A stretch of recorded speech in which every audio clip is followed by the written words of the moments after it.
శుభం భూయాత్. సెప్టెంబర్ 28 నుంచి అక్టోబర్ 4 వరకు మీనరాశి వారి వార ఫలితాలు ఎలా ఉన్నాయో ఇప్పుడు చూద్దాం. మీనరాశి: పూర్వభద్ర 4వ పాదం, ఉత్తరాభద్ర, రేవతి. ఆచితూచి అడుగేయండి. ఆగ్రహావేశాలకు లోను కావద్దు. మీ తప్పిదాలు సరిదిద్దుకోవటం శ్రేయస్కరం. ఖర్చులు అదుపులో ఉండవు. అవసరాలకు ధనం అందుతుంది. కొందరి రాక అసహనం కలిగిస్తుంది. చేస్తున్న పనులు అర్ధాంతరంగా ముగిస్తారు. ఎదుటివారు మీ ఆసక్తతను అర్థం చేసుకుంటారు.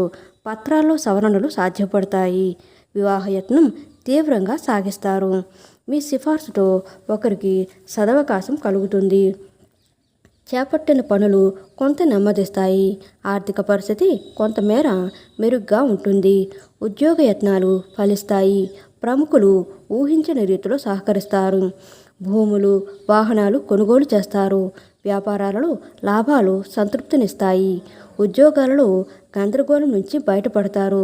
పారిశ్రామిక వర్గాలకు ప్రోత్సాహకరంగా ఉంటుంది. వారం ప్రారంభంలో స్వల్ప అనారోగ్యం కలగవచ్చు. కలిసొచ్చే రంగులు గులాబీ, నీలం. శ్రీ మీనాక్షి స్తుతి పఠించడం మీనరాశి వారికి చెప్పదగిన సూచన. ఫ్రెండ్స్, మా వీడియోస్ కనుక మీకు నచ్చినట్లయితే లైక్ చేయండి, షేర్ చేయండి, సబ్స్క్రైబ్ చేయండి. మరిన్ని మంచి వీడియోస్ కోసం నోటిఫికేషన్ ఆన్లో పెట్టుకోవడం మర్చిపోకండి. Please support us. Thank you so much.